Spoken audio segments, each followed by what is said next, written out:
Alô, alô.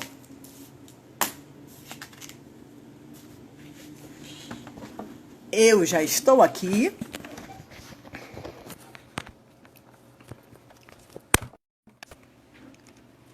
Mas eu não estou ouvindo vocês. O som está ótimo? Que bom. Que bom. Significa que nós já temos um público e que daqui a pouco eu vou chamar meu querido amigo, brilhante gestor público, Glauber Piva, para conversar conosco sobre esse tema tão importante que diz respeito às ações, às políticas públicas do Consórcio Nordeste, uma experiência nova, provocadora, que, digamos assim, atravessa com muito frescor a velha visão de federalismo, entendendo que em momentos difíceis, de crise, em momentos de dificuldades com o poder governamental federal, com a União, é tarefa dos estados se reunirem em favor dos seus estados, dos seus municípios, da sua região. E esse trabalho está sendo feito brilhantemente pelo Consórcio Nordeste.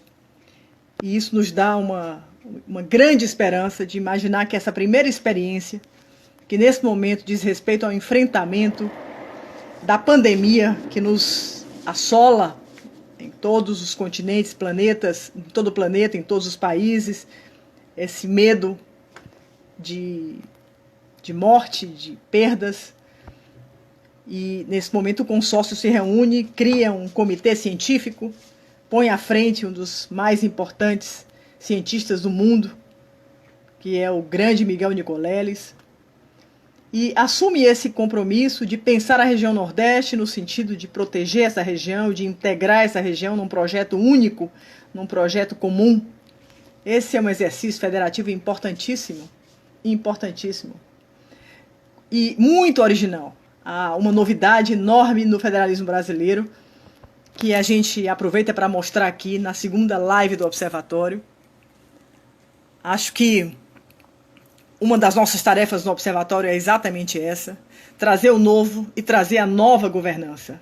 Somos um observatório da governança e pensamos que é preciso cada vez mais, especialmente em momentos de crise, termos uma governança original, ampliarmos os nossos modelos de participação social. Esse é um dos nossos grandes desafios e nós precisamos agir nesse sentido. Eu vou tentar, não sei se o Glauber já está aqui, deixa eu olhar se ele está aqui, ainda não.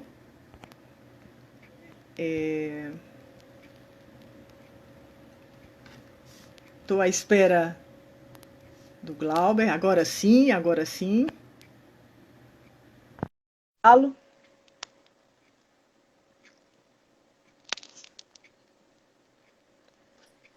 Ele vai já entrar. Olá! Cá estou. Meu querido amigo, querido. Que alegria, que honra, que prazer tê-lo aqui conosco, Glauber. Tão importante. Eu estava aqui dizendo umas pequenas palavras antes de você entrar, e dizendo que nós, do Observatório de Governança da cidade de Fortaleza, estamos mesmo muito interessados com todas as novas práticas de governança do mundo, não é? E ficamos muito felizes quando percebemos, não é, a construção desse consórcio Nordeste, tão oportuna, tão importante, arejando aí a visão do velho federalismo brasileiro, onde municípios, estados se veem quase competitivos ao invés de colaborativos.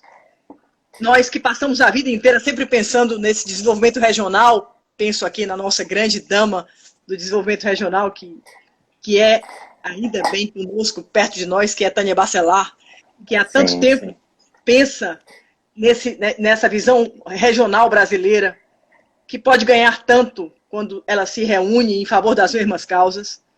E eu queria dizer que essa é a nossa função e por isso a nossa alegria de ter você aqui conosco. Eu queria colocar umas pequenas coisas, Glauber, antes de passar a palavra para ti, é exatamente no sentido de dizer que o Observatório de Fortaleza, ele tem que ser, não é? Sua tarefa é exatamente observar a governança, perceber novas tecnologias sociais que vêm surgindo no mundo inteiro. A sociedade civil organizada também aparece, e que bom que ela vem em momentos de inércia dos governos.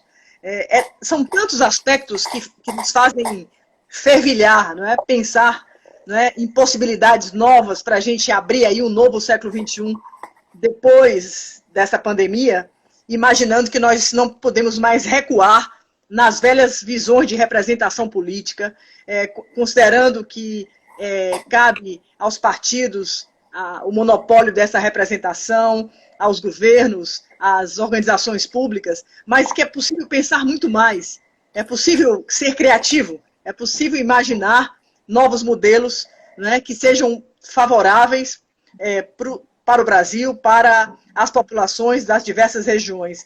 Temos tantos países dentro de um só país, né? Temos aí uma diversidade e um tamanho continental. Tudo isso realmente nos obriga à inovação, e eu acho que a inovação na gestão pública é o cerne um pouco da nossa conversa.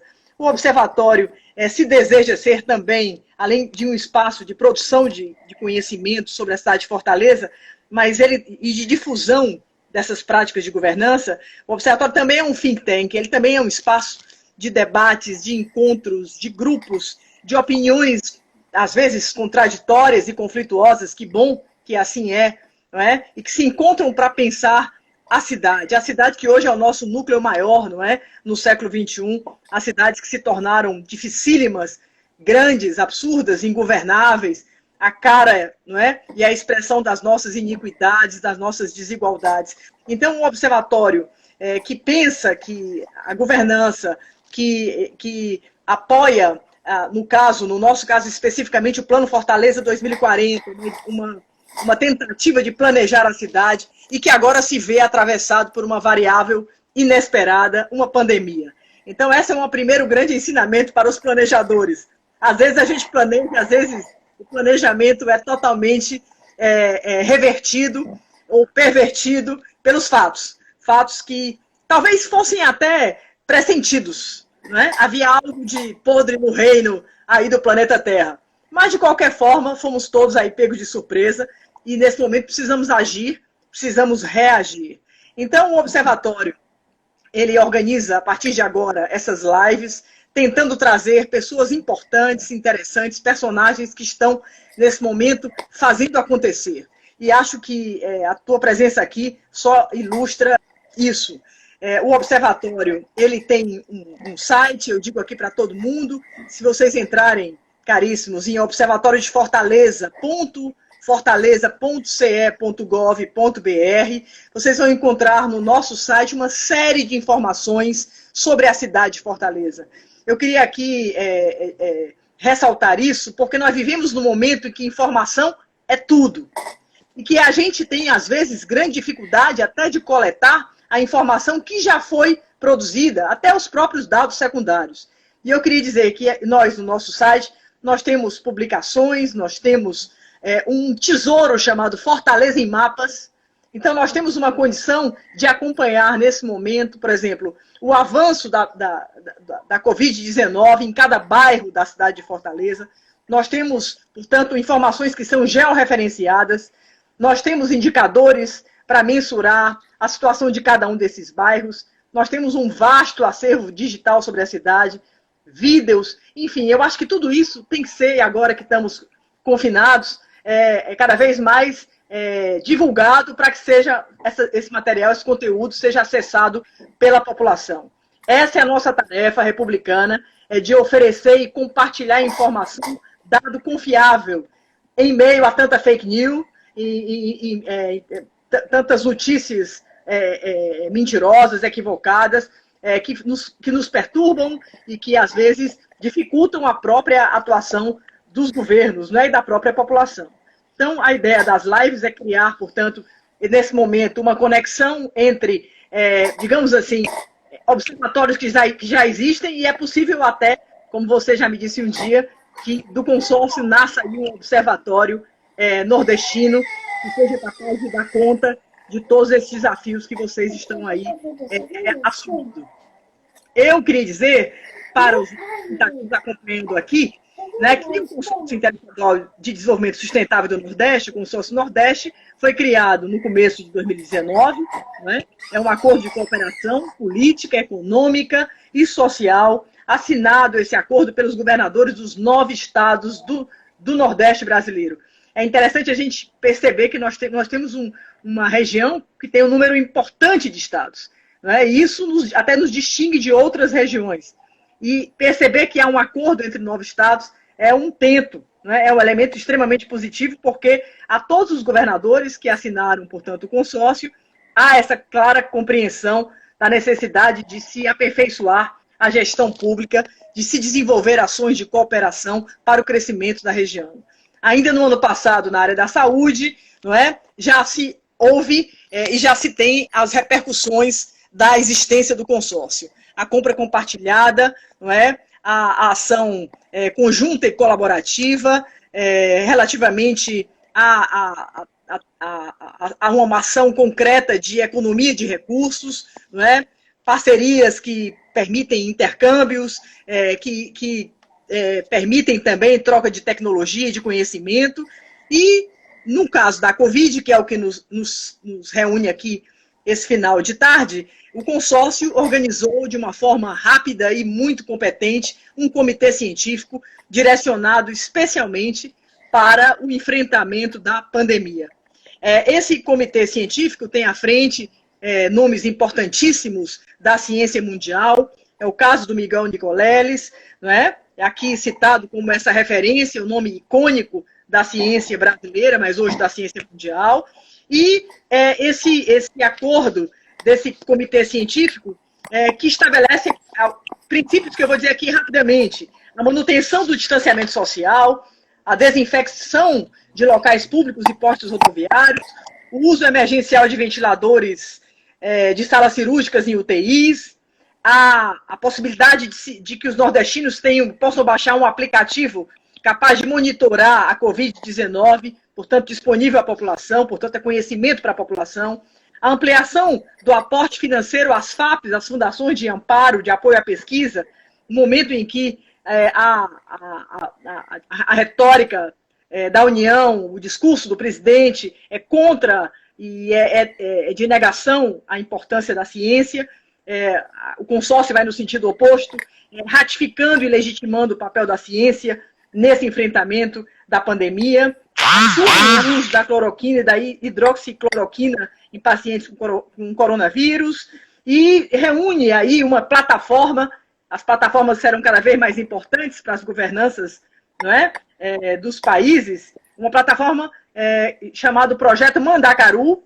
Já vi o Nicoleles falando sobre ele, que é um projeto voluntário de participação e colaboração de profissionais de todas as áreas, e da medicina, evidentemente, com maior importância, para uma série de decisões a serem tomadas. E o uso de oxímetros, que medem a capacidade respiratória, que também devem ser aí cada vez mais disponibilizadas em equipes de saúde do Maranhão até a Bahia. Bom, o meu amigo Glauber Piva, para passar a palavra para ele, é o cara. Ele tinha que estar nesse lugar. E que bom que ele aceitou.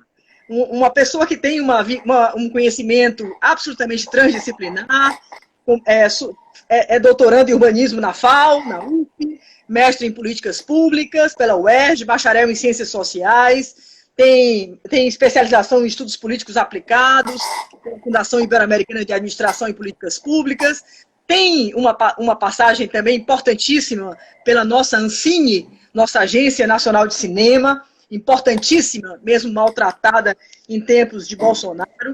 Atualmente, e foi convidado para ser o chefe de gabinete na Secretaria Executiva do Consórcio Nordeste, tem uma carreira político-partidária, tem um papel importantíssimo, é um homem de esquerda, que tem um pensamento muito coerente, hoje é um sorocabaiano, como ele próprio afirma que é, ou seja, trouxe a família do interior de São Paulo para viver essa experiência de ser um homem de ação no consórcio e hoje está vivendo na cidade de Salvador.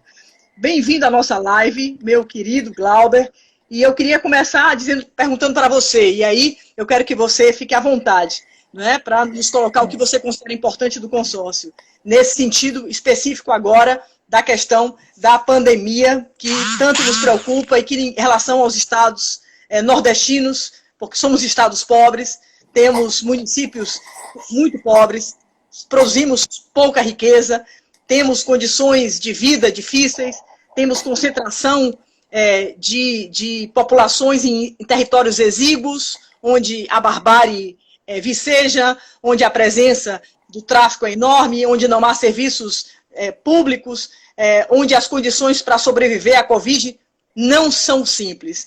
É nesse quadro do Nordeste que o consórcio vem enfrentar, pela ausência do governo federal, encontrar soluções num quadro tão difícil. Como é que você vê aí, então, Glauber, essa ação da criação do comitê científico no enfrentamento da Covid-19? Cláudia, querida, que alegria estar aqui com você hoje. Você é sempre tão generosa, até me emocionei ouvindo você falando de tantos desafios, no momento em que a afetividade está tão rara, tão escassa e tão constrangida. É uma delícia estar aqui com você, partilhando sonhos, partilhando experiências e ouvindo você falando da gente, das nossas expectativas e também das nossas experiências. Eu que estive com você, quando que foi que a gente se encontrou em Fortaleza? A gente foi jantar? Faz pouco tempo, não? 2 meses? Talvez 3 meses? 3 meses. Foi dezembro, janeiro, alguma coisa assim. Foi antes de você viajar. E foi muito interessante, porque a partir da nossa conversa, isso consolidou a perspectiva da gente criar um observatório do Nordeste no âmbito do consórcio. Isso está andando, está avançando bastante bem.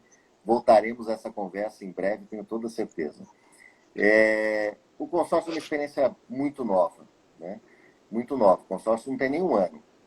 Efetivamente, ele foi, embora a decisão de criar o consórcio é de abril, maio do ano passado, depois sai o CNPJ em julho, mas efetivamente o Gabas, o ex-ministro da Previdência, Carlos Gabas, que é o secretário executivo, e eu, como seu chefe de gabinete, chegamos dia 10 de setembro e de lá para cá o consórcio tem tentado se montar ao mesmo tempo que vai estruturando as suas coisas. Tem sido uma experiência incrível. Agora, montar o consórcio agora no meio de uma pandemia inédita para todas as gerações vivas no planeta, né? Ninguém nunca viveu um desafio tão grande como a gente está vivendo. Então, no nosso caso do consórcio, é um desafio combinado. Por um lado, a gente precisa estar estruturando o consórcio, que é uma experiência de relação interfederativa, né? O consórcio é uma autarquia interfederativa, ou seja, você tocou na sua fala inicial sobre o desafio que é as relações políticas institucionais, as relações institucionais se darem neste ambiente de cooperação ou de competição. O consórcio vem trazer para o Nordeste essa perspectiva de relação interfederativa marcada pela cooperação e não pela competição. Então, isso está sendo uma experiência importante, é um elemento. Outro elemento é enfrentar a pandemia, né? O consórcio é uma ferramenta de gestão na mão dos governadores. Vocês estão vendo uma mão bonita aqui mexendo no meu cabelo, que é da minha filha, que chegou aqui do meu lado. E fugiu agora com vergonha. Bem-vinda. Ela não está te ouvindo porque está no meu fone, mas ela chegou aqui e começou a fazer carinho no meu cabelo. Então, pode, filha. Estou aqui numa live agora, depois a gente volta e conversa. Desculpa, pessoal. Imagina. Esses são os desafios do home office, né? De trabalhar em casa. Exatamente. Que pessoalmente, eu estou adorando, apesar dos desafios pessoais, de não sair e tal, das restrições. Estou adorando trabalhar em casa, apesar das 14, 15 horas que a gente trabalha sem parar. Verdade. Mas voltando. Bom, o consórcio é uma ferramenta de gestão. Poderíamos estar enfrentando essa pandemia simplesmente facilitando a contratação a compra de respiradores, ou a compra de oxímetros, como você citou, compra de medicamento, coisas assim. A outra possibilidade é a gente fazer uma ação mais contundente. E aí, o que aconteceu foi o contato, o Nicoleles é potiguar. E a gente estabeleceu relação com ele, em dado momento, o Gabas telefonou para ele e falou, professor, vamos montar um comitê científico, né? Como é que a gente pode contribuir? E assim nasceu o comitê científico. São 14 pessoas. Eu tenho a alegria e a honra de acompanhar o dia a dia do comitê científico, a elaboração e publicação dos seus boletins e tal. Não é uma coisa simples, porque são cientistas com formações distintas, de estados distintos, expectativas também diferentes, mas que têm contribuído de maneira muito solidária para a gente encontrar solução. Mas, principalmente, o papel do comitê científico é, se comunicar com os governadores e contribuir para que a tomada de decisão dos governadores sejam tomadas, as decisões sejam tomadas com base em evidências científicas. As evidências científicas são fundamentais nesse momento para se errar menos. Sobretudo no momento em que não há um comando central organizada pelo governo federal. Você que foi do Ministério da Cultura, tivemos a alegria de trabalhar no mesmo período, eu na Ancine, você no Ministério, sabe como é importante, como uma ação do governo federal organiza o comportamento político em todo o país. Né? E, neste caso, como desorganiza. E a tarefa do Consórcio Nordeste é contribuir para que os governadores do Nordeste tenham uma ação conjunta de enfrentamento à pandemia. O Comitê Científico é uma dessas ações que a gente tem feito, tem sido muito vitorioso, me parece. Eu parei de falar porque eu não sei, senão eu vou embora falando. É melhor a gente não, vai falando, vai falando. Estamos aqui ouvindo. Eu acho que é muito importante a gente entender exatamente como é que nasce isso. É importante a gente entender mesmo que o Nicoleles é um nordestino, né? E que isso nasce dentro de uma perspectiva de nordestinos, né? Também. O Nicoleles, até estava conversando com ele esses dias, ele falando, olha, eu sou potiguar, mas eu sou brasileiro, eu tenho um compromisso com o Brasil que é maior do que o compromisso com o meu estado, sou um verdadeiro apaixonado pelo Brasil. E esse eu acho que é um elemento importante, que é característica do Nicoleles, mas que talvez deva nos contaminar a todos. Eu vejo que às vezes alguns querem fazer uma cisão Nordeste-Brasil, mas a gente está lutando pelo Brasil, para que o Nordeste, o slogan do consórcio é Consórcio Nordeste, o Brasil que cresce unido. Então, essa perspectiva de potência nacional é importante. Dialoga com as nossas identidades, com os nossos valores. Eu já falei, você anunciou, me anuncio como sorocabaiano, estou vivendo essa experiência nordestina com muita alegria, vejo isso uma potência incrível, e o consórcio se constitui nessa potência. Agora, há muitas coisas a fazer e há muitos desafios que virão pela frente. O consórcio, como ferramenta de gestão, fez com uma compra de medicamento em novembro do ano passado, tem estruturado compras na área de educação, que agora a gente vai ter que avaliar como é que faz isso, porque é importante até pensar o pós-Covid, ou pós-momento agudo da pandemia, como isso vai se dar em várias áreas, a educação é um desses casos. Então, ou seja, o consórcio vinha se tornando um espaço para viabilizar compras conjuntas, que com ganho de escala, a gente faz ações mais baratas e mais eficientes e mais precisas também. Para além das compras conjuntas, o consórcio tem estruturado várias ações. Né? Uma delas, por exemplo, na área de gás. Todos aqui sabem, provavelmente, que a Petrobras anunciou sua retirada da Gaspetro. Gaspetro que tem a participação dos estados. Então, os governadores se reuniram, avaliaram a situação e pediram para que o consórcio entrasse em contato com a Petrobras e o consórcio elaborasse uma análise de mercado, elaborasse estudos para para preparar a infraestrutura de gás para todo o Nordeste, por exemplo. E idem para saneamento, uma política de resíduos sólidos. Hoje eu tive reunião com o secretário de Cultura, alguns secretários de Cultura do Nordeste, discutindo, por exemplo, a criação de fundo na área pública, fundo público e fundo privado, para a cultura e para audiovisual, especificamente para todo o Nordeste. Ou seja, a função do consórcio um pouco tem sido essa de articular essas ações que não podem se restringir a cada estado, mas que têm que ser pensadas para a região. O enfrentamento da pandemia segue a mesma lógica. Eu fico pensando, Glauber, que essa experiência da pandemia nesse momento, porque realmente o consórcio ganha uma grande visibilidade e uma grande importância durante esse período, essas próximas semanas são fulcrais, né? O que nós vamos viver, especialmente, né? Nas grandes cidades, especialmente aquelas que não estão obedecendo o que se esperava e que foi tão pedido pelo próprio Nicoleles, né? E que os governadores do Nordeste todos fecharam no sentido de vamos ficar em casa. Foi alguma coisa que também sofreu uma pressão imensa, não é? Um pouco eu diria, das nossas elites econômicas, não é? Às vezes políticas, que na verdade consideram que resolver a questão econômica é mais importante nesse momento que resolver a questão da contaminação, o que é um erro absurdo, não é? O importante do conhecimento científico... Como se houvesse contradição. Como se houvesse, quer dizer, cria-se uma retórica falsa, cria-se um mito, não é? Que é uma verdade, é uma mentira construída para justificar comportamentos e narrativas, não é? E em nome desse mito se vai abandonando, né, toda essa experiência que já foi adquirida ao longo dos últimos meses por outros países que já passaram pelos seus picos de contaminação e que já começam ainda bem, a ficarem em situações mais confortáveis. No caso do Brasil... tem uma vantagem, porque o Brasil está a favor do tempo. Deveria estar aproveitando isso. Já viu o que aconteceu na China, o que aconteceu na Europa. 15 dias de vantagem para tomar decisões mais sábias. Infelizmente, não é isso que a gente vem fazendo. Pois é, e fico pensando, e nesse ponto eu considero que é uma decisão histórica, que o consórcio tenha começado, exatamente como diz você, há menos de um ano, né?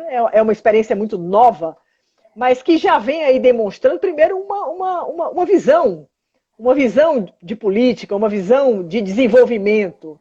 Eu gosto muito dessa ideia furtadiana de se pensar o desenvolvimento regional, porque acredito nesse aspecto sem visões regionalistas que são aquelas que a gente não acredita nelas, que são old fashion, né?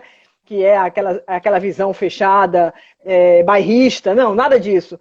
Mas pensar o desenvolvimento regional é algo muito interessante, porque o Brasil tem mercado regional, o Brasil tem protagonistas regionais, o Brasil tem que desenvolver uma infraestrutura também regional, e para que nós saiamos dessa perspectiva de que a economia tem que ser, e ela será sempre sudestina, e que as outras regiões estão sempre ao reboque, não é? Então, olha-se agora para o norte, dizendo, mas como? Então, um número absurdo de mortes pela Covid, mas por quê? Por quê?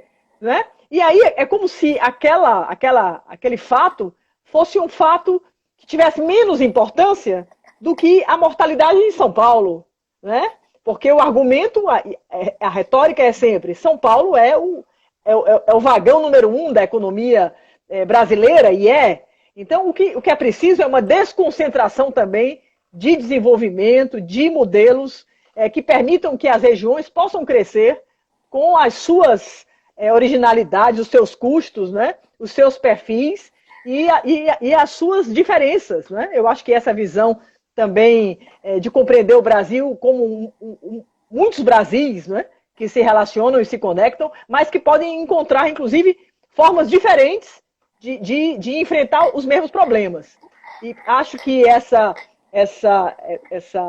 reunião do consórcio nesse aspecto é muito positiva. Aí você me traz um elemento que eu queria que você avançasse. Hoje mesmo, nós tivemos a manhã inteira, Glauber, uma reunião muito importante com o secretário de Cultura também, que nos visitou também remotamente, na reunião da Câmara Setorial da Economia Criativa, que é uma câmara ligada a várias câmaras de desenvolvimento do estado do Ceará, que estão ligadas à Secretaria de Desenvolvimento Econômico e Trabalho no Ceará.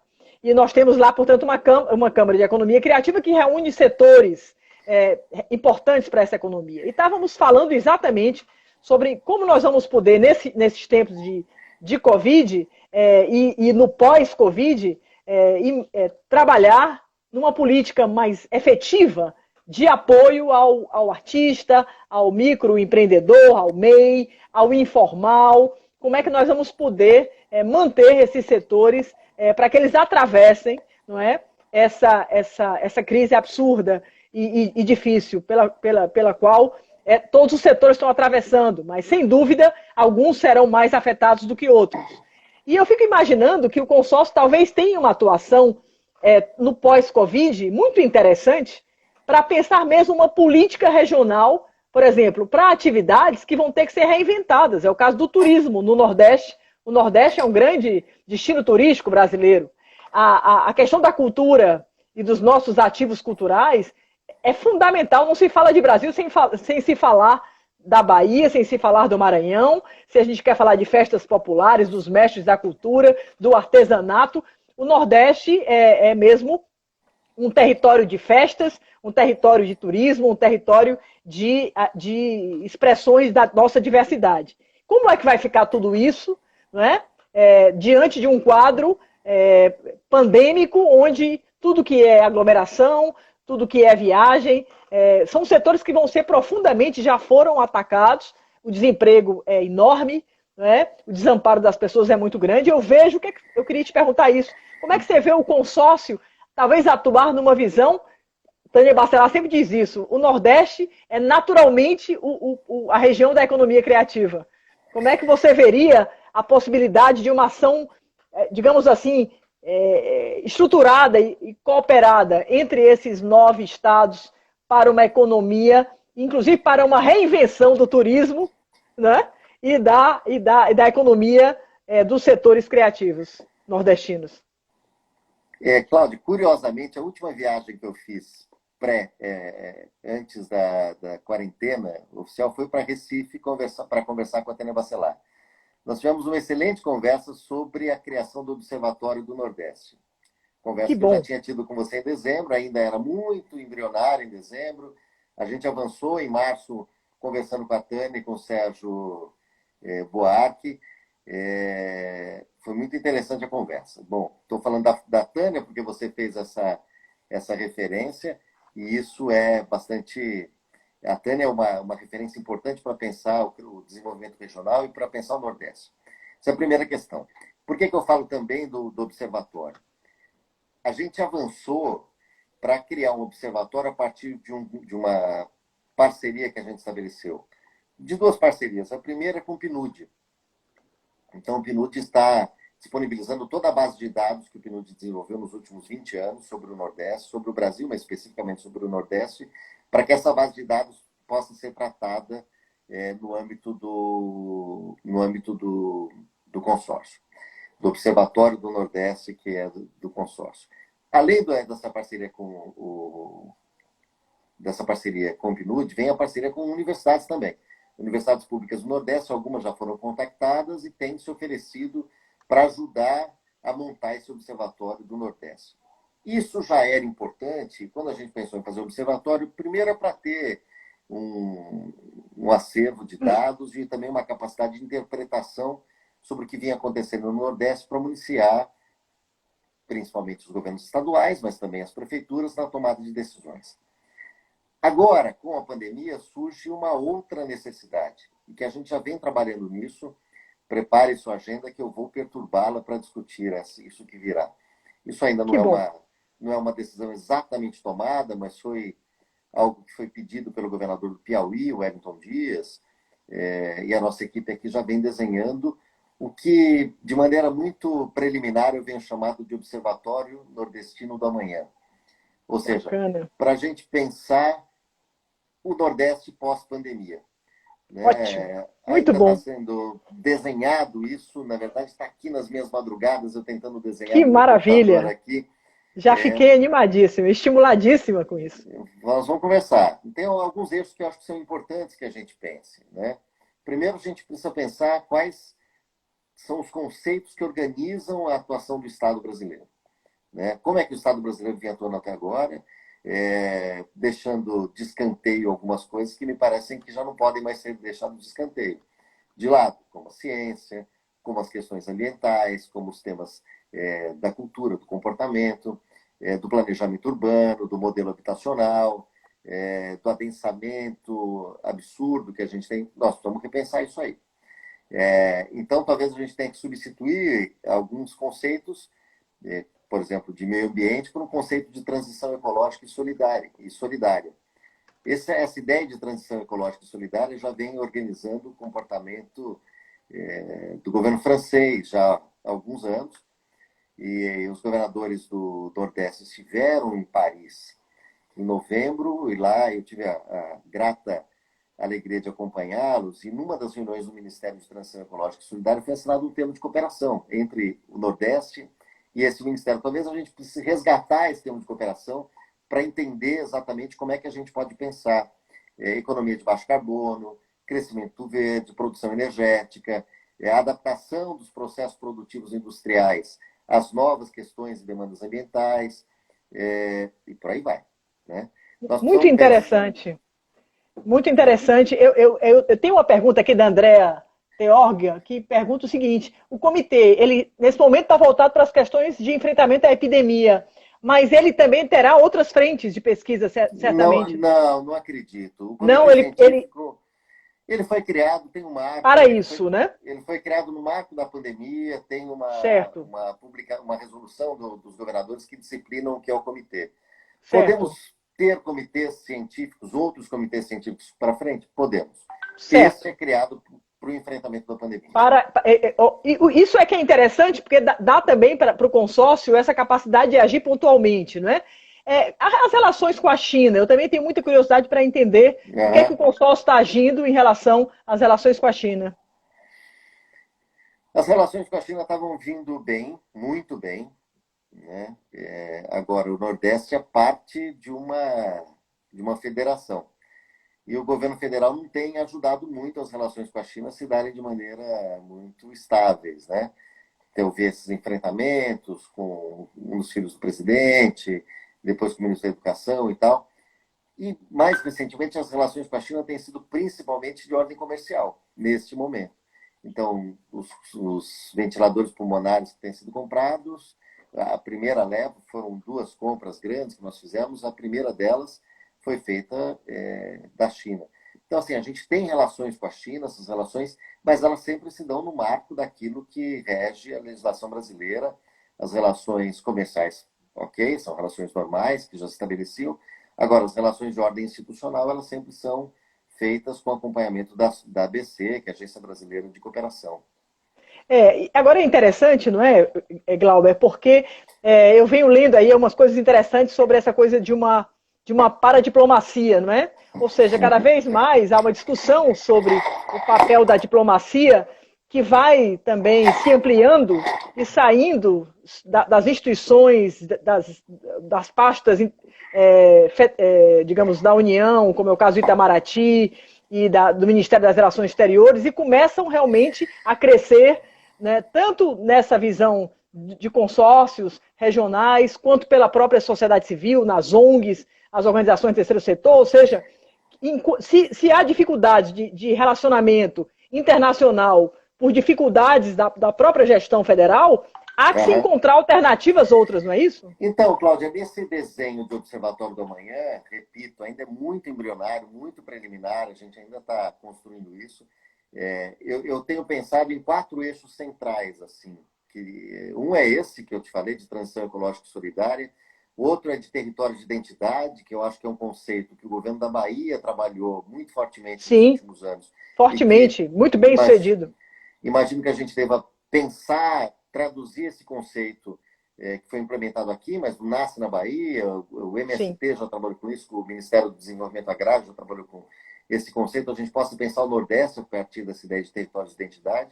Uma outra questão é entender o Brasil, o Nordeste e o mundo, as relações do Brasil e do Nordeste com o mundo, e aí eu acho que entram esses aspectos que você está falando agora, da paradiplomacia, as possibilidades e riscos e desafios da geopolítica internacional, da diplomacia internacional. E outro eixo central é Estado e sociedade. Como é que se organiza a própria democracia brasileira, o próprio sistema político brasileiro.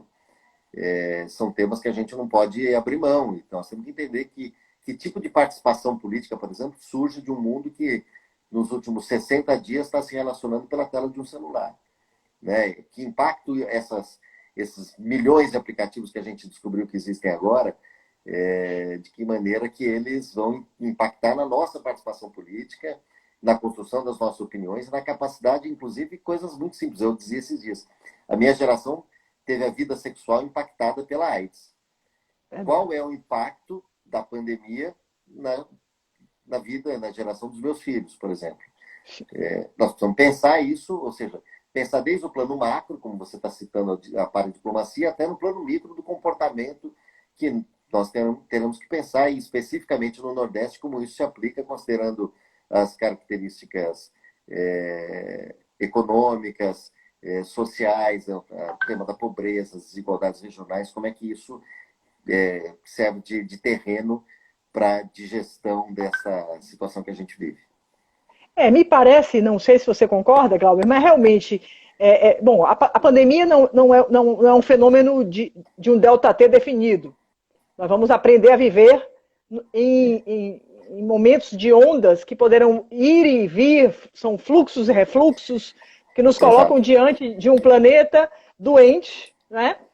E que vai ter que realmente transformar a sua forma de estar no mundo, né? Nossa ética vai ter que ser transformada, a nossa estética vai ter que ser transformada.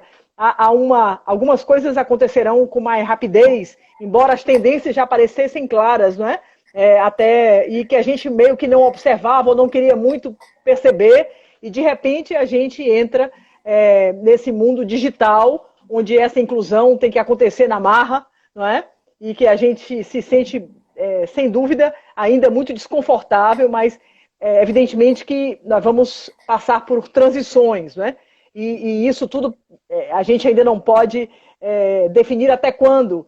Talvez a coisa importante, como diz o professor Edgar Morin, é que agora não há dúvida de que o mundo é incerto, né? Se havia alguma dúvida, né? Todas as certezas que nós acumulamos, inclusive dos nossos modelos econômicos, nossas visões de gestão pública, está tudo sendo posto em questão, não é? E eu tenho absoluta simpatia pelo consórcio, porque ele pode realmente ser o novo. Não somente o novo agora, no caso da pandemia, quando ele se coloca num lugar, inclusive, de oposição à lógica do governo federal. Eu acho muito corajosa esse lugar. Do Nordeste, a região mais pobre, onde sai o maior apoio, mais sofisticado à ciência. Eu queria dizer isso aqui porque eu acho isso admirável. É nessa região onde se está preocupado também com as identidades culturais, onde se vai ter que trabalhar um turismo sustentável, e não mais um turismo massivo, um turismo de massa totalmente insustentável, destruidor do nosso litoral, das nossas serras, dos nossos biomas, da nossa caatinga, de tudo aquilo que é nosso. Então, são tantas as questões que são importantes. Eu queria aqui mais voltar a uma pergunta do Pablo Pessoa. Ele diz assim: algumas cidades como Quito e Roma, Amsterdã, estão discutindo planos zero de reconstrução pós-pandemia, junto com medidas emergenciais. Esses planos apontam para um redesenho econômico de decrescimento ou de bem viver aqui na América Latina. São transições ecológicas profundas que tentam encontrar prosperidade sem crescimento.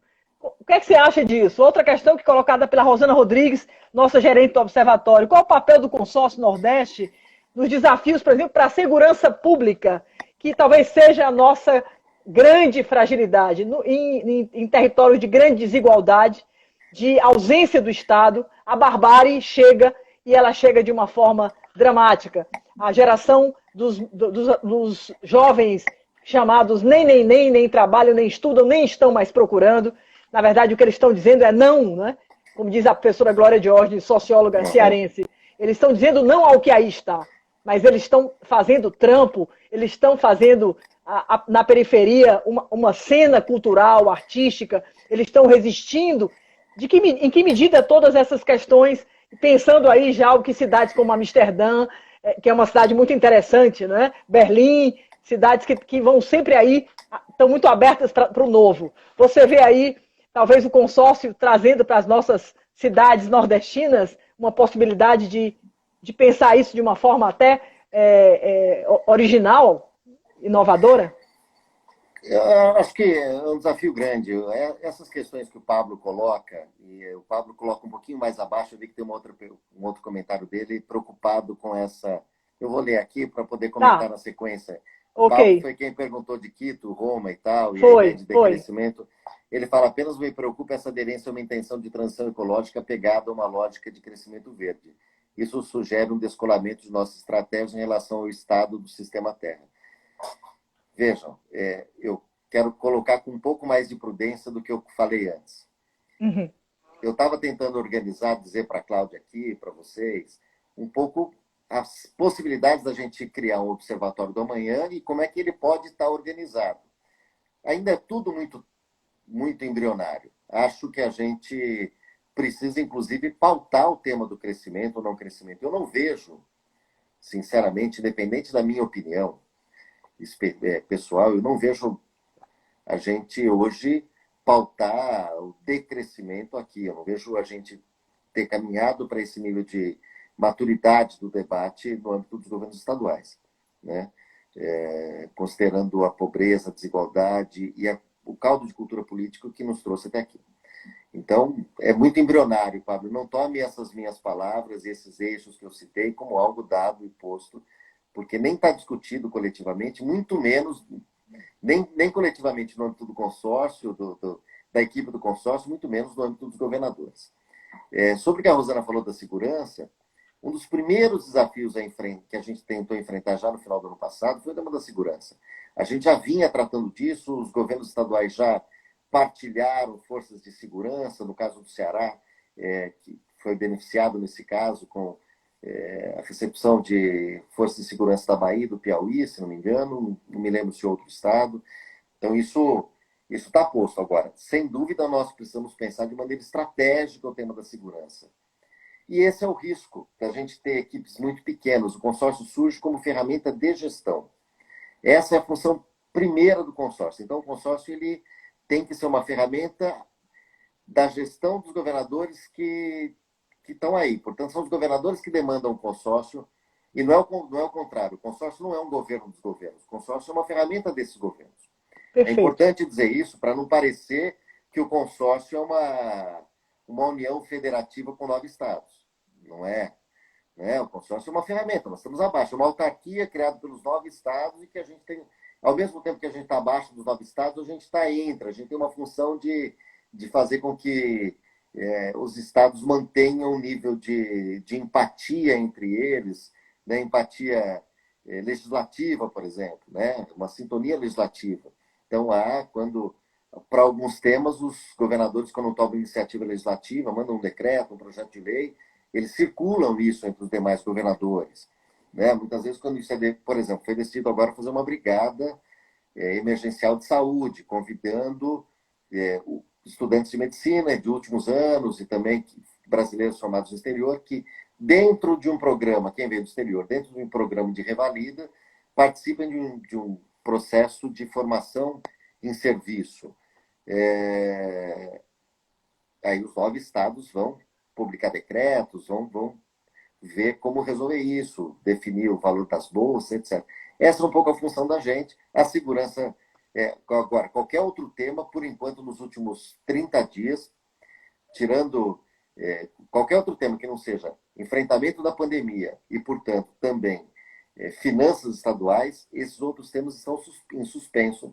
E nós, aqui na equipe do consórcio, vimos organizando uma plataforma de investimentos, a criação do comitê científico, publicando o edital de compras conjuntas, criando a brigada, organizando a política de gás, a política de saneamento, montando o observatório. Mas é isso tudo enquanto a gente compra ventilador pulmonar, medicamento e a gente dá tratos à bola das semanas que vem. Então, às vezes a expectativa fica gigantesca e é bom que seja assim, mas a gente também tem que dar conta do dia a dia. Evidente, é evidente. Acho que é como se essa pandemia, de uma certa forma, estimulasse o próprio consórcio a um amadurecimento rápido demais, né? Porque Rapidíssimo. vocês estão aí empiricamente, né, trabalhando, né, na base da tentativa, ensaio e erro, mas eu considero que o aprendizado é imenso, não é, Glauber? Porque imagina tempos de reconstrução, tempos que virão aí, já quando o século XXI chegar, talvez em 2021 ele comece, né? Não deixa de ser engraçado o século XXI começar em 2021. Não, talvez essa questão dos números tenha aí uma simbólica interessante. É para a gente se dar conta mesmo de que aqueles caminhos lá da insustentabilidade, né? Essa agenda 2030 para o desenvolvimento sustentável, né? Ela tem que realmente, nos seus ali objetivos, definir algumas matrizes que serão necessárias à nossa sobrevivência. Acho que o ser humano está ameaçado. Então, talvez a ideia do observatório leve a um planejamento regional, pelo menos de linhas interessantes depois, além do subsídio que o consórcio produz para cada governador, quem sabe em algum momento não haverá linhas que muito mais daquilo que nos une do que nos separa. Eu acho que nós temos muita coisa que nos une, não é? Algumas questões, alguns desafios são nossos. A segurança pública que Rosana coloca é importantíssimo. A questão de uma educação, não é? Voltada exatamente para uma região que tem grandes atrativos naturais, culturais, que é uma região de turismo. Nós vamos ter que reinventar esse negócio, a palavra turismo, não é? Acho que temos aí toda uma questão de biomas que nós temos que proteger. Essa região é uma região muito frágil, né? Do Maranhão até a Bahia, não é? Pensar mesmo nas questões de natureza ambiental, não é? O que é que a gente pode fazer para proteger essa natureza que tem sido tão maltratada por uma economia sem limites, né? Por um lucro muito a curto prazo, que não consegue imaginar, pensar na sustentabilidade das novas gerações e que vem muito mais numa perspectiva de predadora, não é? Do que realmente de harmonia e equilíbrio, né? Eu penso que os desafios que virão para o consórcio depois de passado o furacão da pandemia, digamos que essa fase pior que vai aí nos próximos 2 meses, eu diria, acredito que a partir de julho, agosto, talvez o próprio consórcio aí já tenha aí amadurecido ainda mais essa ideia do observatório. Acho muito importante, queria dizer para você que nós aqui que estamos à frente do Observatório de Fortaleza, temos estimulado muito a criação de observatórios no estado do Ceará, no país, temos dialogado com vários observatórios. Semana que vem nós vamos estar também aí com o Observatório de Favelas do Rio de Janeiro. Né? Que legal. Então, nós vamos avançando nessa discussão entre observatórios, que nós somos uma família. Queremos muito que vocês sejam, lógico, criem logo esse observatório para fazerem parte dessa família de observatórios, desses espaços onde o conhecimento ele tem valor, porque ele é um conhecimento confiável, científico, onde a gente pode realmente acolher o pensamento da diversidade, né, onde a gente pode ouvir, né, os diversos grupos sociais, as universidades, mas os territórios, a força produtiva, a juventude. É um desafio imenso, mas eu tenho muito otimismo em relação ao que vocês estão fazendo e vejo, eu não sei se vocês já estão fazendo alguma pesquisa, mas eu acho que a imagem do consórcio é uma bela imagem.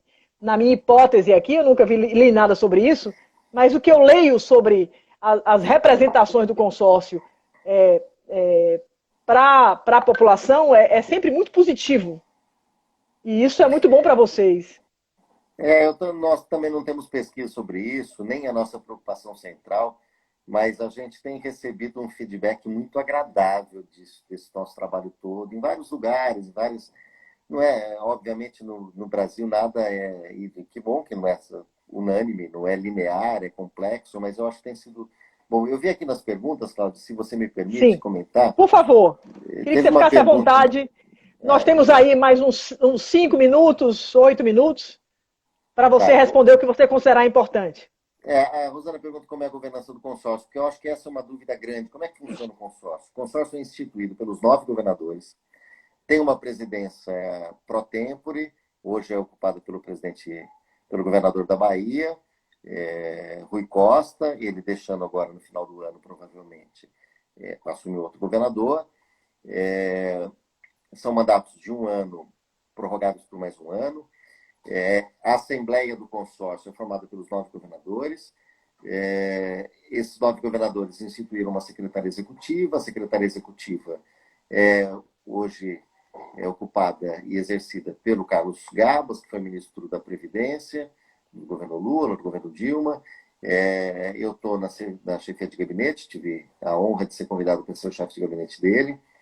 Nós temos 5 subsecretarias do consórcio, hoje só temos 3, tem 2 lá que ainda não foram, que estão em aberto. Quais são as subsecretarias, Glauber? Diga aí para nós. Elas são genéricas. Sim, tá. A gente optou para, nesse primeiro momento, embora num desenho inicial lá atrás a gente tivesse organizado em função das leis que criaram, porque cada estado aprovou na sua Assembleia Legislativa uma lei que era condizente com o protocolo de intenções e criação do consórcio. São leis muito, muito parecidas. Então, mas as secretarias hoje vêm funcionando de maneira subsecretarias muito genéricas, até porque não estão todas preenchidas. E nós temos 3 cargos mais administrativos, ou seja, nós somos 10 pessoas no consórcio, apenas 10.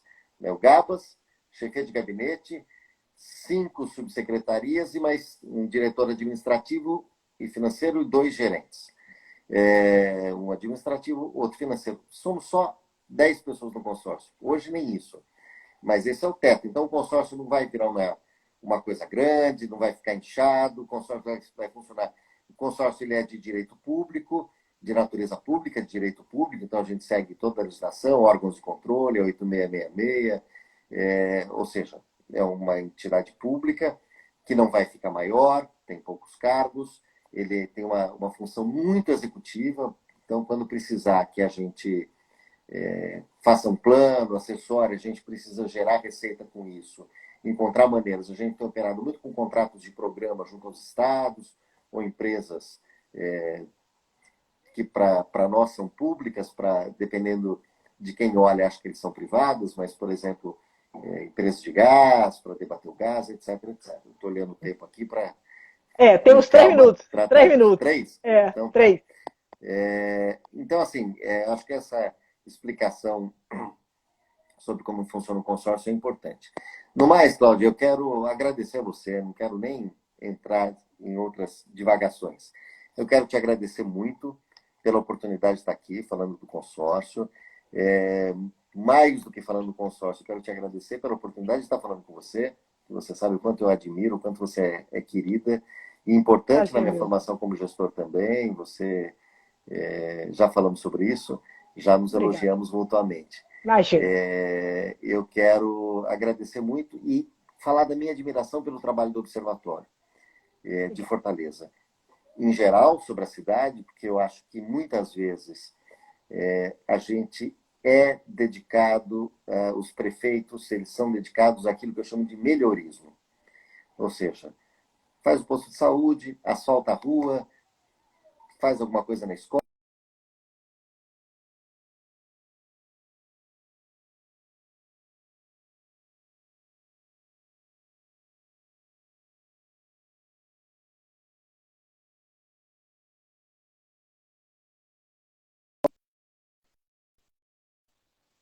pela oportunidade. Acho que quero desejar vida longa ao Observatório e essa rede de observatórios que nos permite fazer da gestão pública algo menos voluntarista, algo menos intuitivo e mais baseado em conhecimento, em dados, em planejamento e capacidade de avaliação. Porque política pública é aquilo que a gente consegue fazer com o público, avaliar, redefinir a direção daquilo que é feito. A gente tenta trazer um pouco dessa cultura aqui para o consórcio, mas vocês são nossos professores. Muito obrigado, Cláudia. Obrigada a você. Muito obrigada. Até a próxima. Até a próxima. Foi um prazer te ouvir. Obrigada ao nosso público que esteve conosco e até a próxima live do Observatório. Tchau, tchau. Obrigada. Tchau, querido. Tchau, Glauber. Tudo de bom. Muito obrigada. Até logo.